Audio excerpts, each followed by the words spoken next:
Additional applications जो help करता है बैकएंड से कुछ चीज़ों को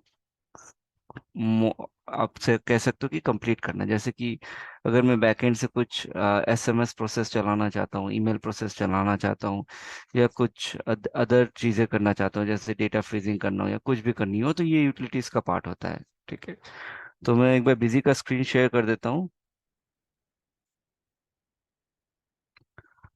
आ, सबसे पहले कंपनी में लॉगिन कर लेते हैं। आई होप कि आपको आप सबको वॉइस मेरी क्लियर आ रही होगी।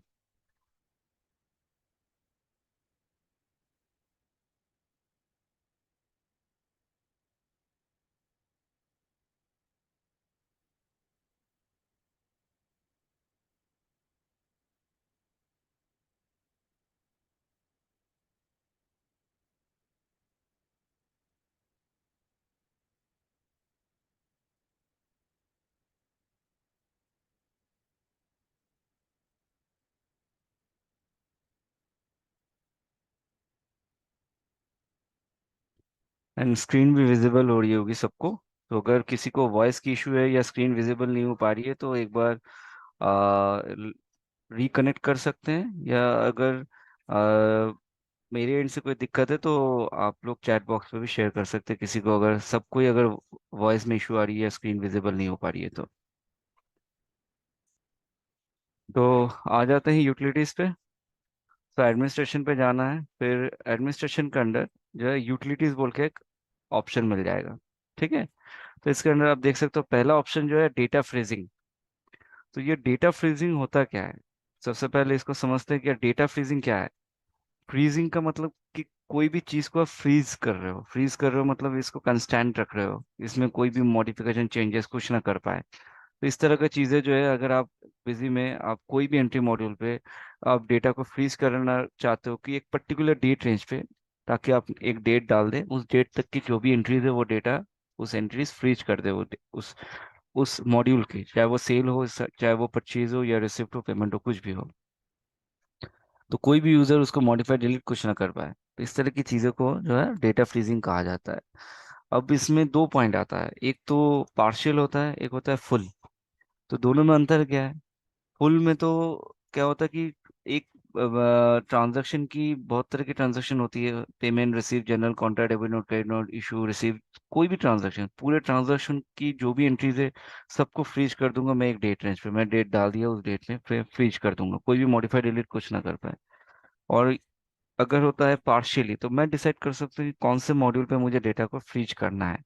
अगर मुझे चाहता हूँ मैं सिर्फ परचेज वाला जो एंट्री में करके रखा हूँ एक डेट रेंज पे, कि इस एक साथ तक की, जुलाई तक की जितनी भी परचेज एंट्री मैंने करके रखा है, उस एंट्री में कोई भी यूजर डेटा को मॉडिफाई डिलीट कुछ ना कर पाए, तो मैं उसको एक डेट रेंज पे फ्रीज करके रखना चाहता हूँ। तो मैं अपना डेट डिफाइन करके इसको सेव कर सकता हूँ। ठीक है, इसके साथ साथ अगर मुझे अकाउंट्स की ओपनिंग बैलेंस फ्रीज करनी है, आइटम की ओपनिंग बैलेंस फ्रीज करनी है, ठीक है, करेंसी कन्वर्जन में मास्टर को फ्रीज करनी है, अगर हम डॉलर यूरो में कन्वर्जन रेट सेट कर रहे हैं तो उसको फ्रीज करनी है, तो वो कर सकते हैं। Debit note, credit note entry को फ्रीज करनी है तो वो भी कर सकते हैं। ठीक है, नेक्स्ट ऑप्शन पे आ जाते हैं, दैट इज रेफरेंस मैनेजमेंट। तो ये रेफरेंस मैनेजमेंट होता क्या है, दैट इज अब देखो, जैसे कि सॉफ्टवेयर में आप लोग जब एंट्री करते तो बिल सेव करते वक्त एक बिल बाय बिल रेफरेंस का बॉक्स खुलता है, जहाँ पर आप रेफरेंस नंबर मेंटेन करते हैं, फिर ड्यू डेट डालते हैं या ड्यू डेट जनरेट होता है, और आप सेव करते हैं, तो उस बिल के अगेंस्ट पे फिर आप पेमेंट रिसीव एंट्री एडजस्ट करते हैं करते वक्त। तो इस टाइप की जो रेफरेंसेस है, ये रेफरेंस जो है पार्ट है, इस मैनेजमेंट के अंदर तीन ऑप्शन दिया गया है। एक तो क्लियर रेफरेंस। तो क्लियर रेफरेंस का मतलब हो गया कि जैसे अगर आप कोई परचेज बिल एंट्री किया है या सेल बिल, कोई भी आपने बिल एंट्री किया है जिसके अगेंस्ट पे आपकी एक रेफरेंस जनरेट हो रही है। ठीक है, जैसे फॉर एग्जांपल मैं कोई दूसरा पार्टी ले लेता हूँ, बस बिजी इनपुट, कई मैं रेफरेंस को ऑन कर देता हूँ, बिल बाय बिल रेफरेंस को। ये मैंने ऑल टाइम बटन प्रेस करके हाथों हाथ यहीं से कर दिया। ठीक है, और इसको जब मैं सेव कर रहा हूँ तो यहाँ पर एक रेफरेंस अभी ब्लैंक करिए, अगर मान के चले मैंने न्यू रेफरेंस जनरेट कर दिया इसका। ठीक है, अब हो सकता है कि मैंने ऐसे 50-60 एंट्री कर चुका रेफरेंस जनरेट करके, अब बाद में मुझे पता चला कि मैंने रेफरेंस नंबर गलत डाला था या ड्यू डेट मैंने मुझे चेंज करना है गलत से। तो मैं चाहता हूँ कि एक बार मैं सारे एंट्री से मैंने जो अभी रेफरेंस जनरेट करके रखा था वो सारे क्लियर कर दे, हटा दे। मैं फ्रेश से करूंगा। तो मैं एक बार में ये यूटिलिटी चला सकता हूँ बैकएंड से, क्लियर बिल रेफरेंस वाइज।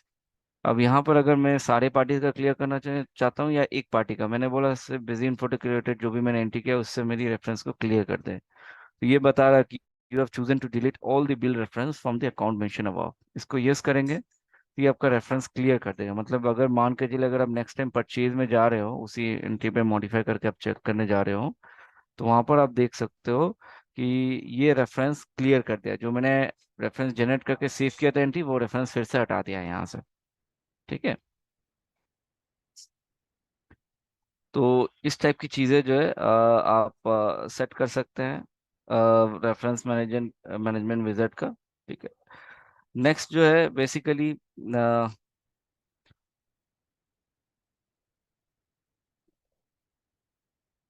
आ जाते हैं नेक्स्ट ऑप्शन पे, that is batch wise reference. अब बैच वाइज रेफरेंस में होता क्या है कि जैसे कि फॉर एग्जांपल आपने कोई भी बैच नंबर, मतलब आइटम में आप बैच नंबर यूज करते होंगे, सपोज मेडिसिन सेक्टर्स जो है बैच नंबर यूज करते हैं फॉर एग्जांपल। ठीक है। तो अगर आप कोई भी बैच नंबर पे बेसिकली आपने एंट्री कर लिया, सपोज आपने परचेज भी कर लिया और सेल भी एडजस्ट कर लिया, राइट। अब आप चाहते हो कि मैंने जो गलत बैच नंबर सेलेक्ट कर लिया था, ठीक है। सो उन दैट केस आपका जो है बेसिकली आपको जो है वो एडजस्टमेंट हटा देगा एंटी मॉड्यूल से। ठीक है। तो ये जो बैच वाइज का कॉन्सेप्ट है जिसमें आप बैच नंबर को हटाना चाहते हैं, तो इन दैट केस आपको क्या करना है, बेसिकली आपको जो है इस वाला यूटिलिटीज को चलाना है, बैच वाइज रेफरेंस की। ठीक है। यहाँ से एक आइटम के अगेंस्ट पे सारे बैच नंबर की एडजस्टमेंट को सेल से हटानी है।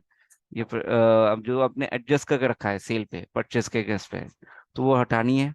तो आप एक आइटम के लिए हटाना चाहते हैं, सारे आइटम के लिए हटाना चाहते हैं, जिस जिस आइटम में आपने बैच नंबर यूज किया है या एडजस्ट किया है सेल बिल में, उसको वहां से हटाना चाहते हैं, एडजस्टमेंट को हटाना चाहते हैं, तो आप यहाँ से ये क्लियर बैच रेफरेंस यूज कर सकते हैं। ठीक है।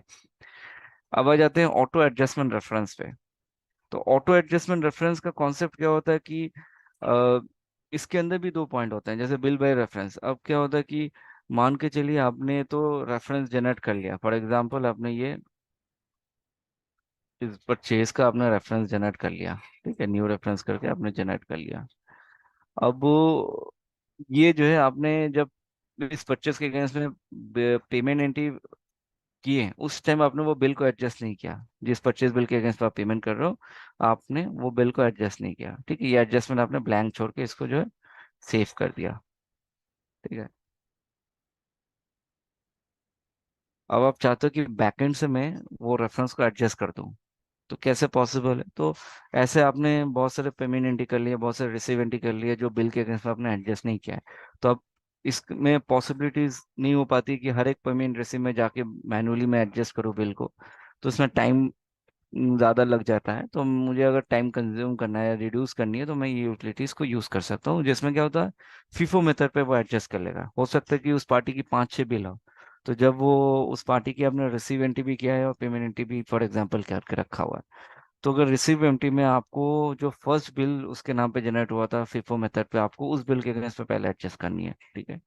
तो वो फीफो मेथड पे एडजस्ट कर लेगा। ठीक है। अब इसको अगर आप सारे पार्टी के लिए चलाना चाहते हैं, ये एक पार्टी के लिए चलाना चाहते हैं, तो आप सेलेक्ट कर सकते हैं, इसको ओके करें। अब देखिए बता रहा है कि ये एडजस्ट कर देगा फीफो मेथड पे आपकी परचेज बिल को। बिजी इन्फोटेक मेरा क्रेडिटर है इसलिए मैंने पेमेंट एंट्री किया था, तो परचेज बिल में एडजस्ट कर लेगा। ठीक है। तो मैं इसको सेव कर दिया।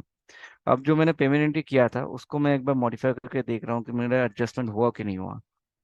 तो जब मैं चेक करने जा रहा हूँ एंटर करके बिजी इन्फोटेक के बाद, ये देखिए मेरा एडजस्टमेंट फीफो हुआ, क्योंकि बिजी इन्फोटेक के नाम पे मैंने दो बिल चढ़ाया था। तो उसने first in first out method में दो बिल को एडजस्ट कर लिया, पहला बिल से एडजस्ट कर लिया, फिर बाकी जो बैलेंस बचा रहा वो दूसरे बिल से एडजस्ट कर दिया। ठीक है। तो मुझे मैनुअली एडजस्टमेंट करना नहीं पड़ा, सिस्टम ने ऑटोमेटिक बैकएंड से फिफो मेथड पे कर दिया। ठीक है। सेम चीज बैच वाइज के लिए भी है। अगर ऑटो एडजस्टमेंट फीफो मेथड में आपको item batch number wise bill sale bill में एडजस्ट करनी है, तो आप यहाँ से प्रोसेस चला सकते हैं। एक आ जाते हैं रेफरेंस एडजस्टमेंट विजार्ड। इसका मतलब क्या हो गया कि इसमें आप डिसाइड करोगे कि कौन से बिल के अगेंस्ट में किस रिसीव एंट्री या किस पेमेंट एंट्री को एडजस्ट करना है। तो ये ड्रॉप डाउन लिस्ट से चलता है, मतलब कि फॉर एग्जांपल एक मैं बिल बना लेता हूँ, इसको मैं थोड़ा सा कैप्शन चेंज कर देता हूँ ताकि क्लियरिटी रहे चीज़ है।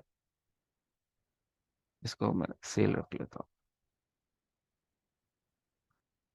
मान के चलिए मैंने एक बिल बनाया है, फॉर एग्जांपल एक पार्टी ले लिया, ये रिटेल पार्टी ले लिया।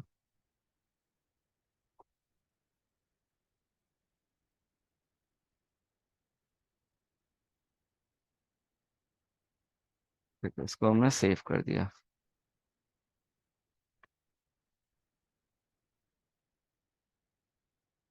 ये हमने सेव कर दिया। और ये अब वो इसके अगेंस्ट में हमने रिसीव एंट्री भी कर लिया, फॉर एग्जांपल हमने रिसीव एंट्री किया और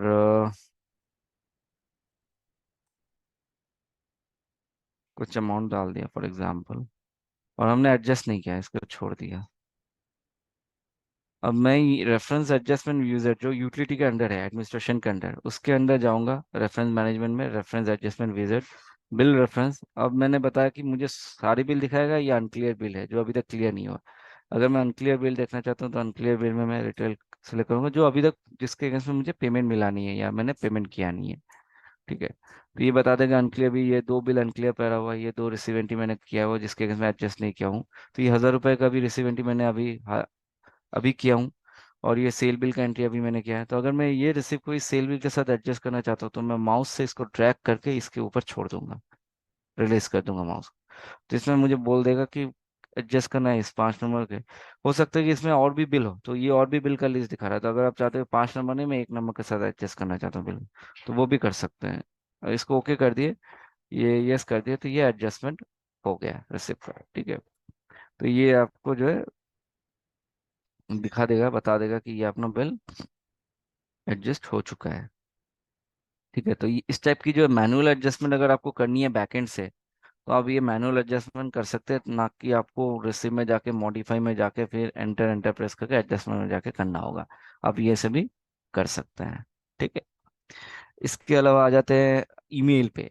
ओके, सो ईमेल पे जो है बेसिकली क्या होता है कि अगर आपको ईमेल सेंड करनी है, ठीक है, तो ईमेल में क्या होता है कि किसी को अगर हमें एक ही मेल भेजना है, सबको एक ही मेल भेजना है, एक ही सब्जेक्ट भेजना है, एक ही अटैचमेंट भेजना है, तो हम यहाँ पर इस वाले यूटिलिटी को यूज कर सकते हैं, जिसमें एक पार्टी को भेजना है, ग्रुप ऑफ अकाउंट्स को भेजना है, या जो है पिक मेल फ्रॉम वाउचर, मतलब अगर हमने मेल आईडी का कोई भी सेल एंट्री या परचेज एंट्री में पार्टी जब सिलेक्ट करते हैं, वहाँ पर बिलिंग का शिपिंग का बॉक्स खुलता है, वहाँ पर अगर हमने ईमेल आईडी वगैरह कुछ चेंजेस रखा है तो वहाँ से पिक कर ले। ठीक है, या फ्रॉम पार्टी मास्टर पिक कर ले, या फ्रॉम बिलिंग डिटेल से पिक कर ले, तो वो आप डिसाइड कर सकते हैं। ठीक है, बाकी हेडर्स में अगर आपको लिखना है डियर सर, और फुटर्स में आपको कुछ रिगार्ड्स आपके कंपनी के नाम, और बॉडी में जैसे हम मेल कंपोज करते हैं वैसे आप लिख के बिल, अगर कोई फाइल आपको अटैच करके भेजनी है सब पार्टी को, तो आप फाइल यहाँ से अटैच करके भेज सकते हैं।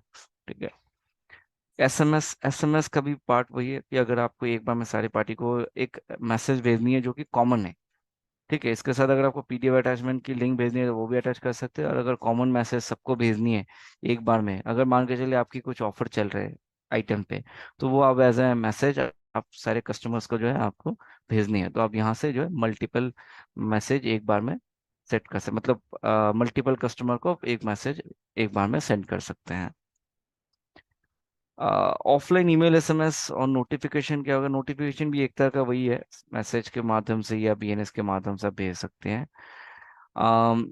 ईमेल एसएमएस ऑफलाइन मतलब कि हो गया कि अगर मान के चलिए आपने जब आप ईमेल या एसएमएस करने जा रहे थे उस टाइम कभी आपका सर्वर डाउन हो गया था, या किसी भी कारण से नेटवर्क के कारण से आपका वो गया नहीं, वो कैंसिल हो गया या पेंडिंग हो गया, तो वो आपको यहाँ पर दिखा देगा। अब यहाँ से भी आप सिलेक्ट करके एक बार में सेंड कर सकते हैं। ठीक है, कस्टमाइजेशन वाला पार्ट तो ये बेसिकली एक ये पॉइंट होता है कि अगर कोई सॉल्यूशन पार्टनर्स आपको कस्टमाइजेशन फाइल देते हैं तो आप उसको फाइल को जो है यहाँ से रिस्टोर कर सकते हैं। ठीक है, ब्लॉक और डीएक्टिवेट का मतलब हो गया कि दोनों का देखिए कॉन्सेप्ट सेम है, बट इसमें फंक्शन में थोड़ा सा डिफरेंशिएशन है। ब्लॉक का मतलब हो गया कि आपको वो अकाउंट या वो आइटम को आप डिसाइड कर सकते हो कि कौन से एंट्री पे आपको ब्लॉक करना है। अगर आपको सारे एंट्री पे ब्लॉक करना है तो ऑल सिलेक्ट कर सकते हो, सिलेक्टिव करना है तो सिलेक्टिव में आप सिलेक्ट कर सकते हो कि कौन से मॉड्यूल पे आपको ये पार्टी को ब्लॉक करना है, ताकि ये पार्टी से कोई एंट्री ना कर पाए उस एंट्री मॉड्यूल पे। ठीक है, सेल पे या परचेस पे। लेकिन ये नाम दिखेगा लिस्ट पे। डीएक्टिवेट के क्षेत्र में क्या है कि ये करने भी नहीं देगा और लिस्ट में नाम भी नहीं दिखेगा। जब आप पार्टी का नाम ड्रॉप डाउन लिस्ट से सर्च करने जाएंगे तो पार्टी का नाम ही नहीं दिखेगा, जब अगर आप इसको डीएक्टिवेट कर देते हैं तो। ठीक है, तो ये बेसिकली कॉन्सेप्ट होता है ब्लॉक और डीएक्टिवेट में। ठीक है। मैपिंग मास्टर्स का कॉन्सेप्ट बेसिकली क्या होता है, अगर आपको कोई नाम के साथ अगर कोई अकाउंट्स को मैप करना है कि भाई ये अकाउंट का नाम मेरा इस पार्टी मतलब इस मास्टर के साथ मेरा मैप किया हुआ है, मतलब ये एबीसी पार्टी और मेरा बीसीडी पार्टी एक ही है देखा जाए तो आप उसको जो है एक बार में मैप करके रख सकते हैं। नेक्स्ट ऑप्शंस पे आ जाते हैं स्लाइड पे, दैट इज बल्क अपडेशंस। ठीक है, तो बल्क अपडेशंस में क्या होता है कि अगर मान के चलिए आपको बल्क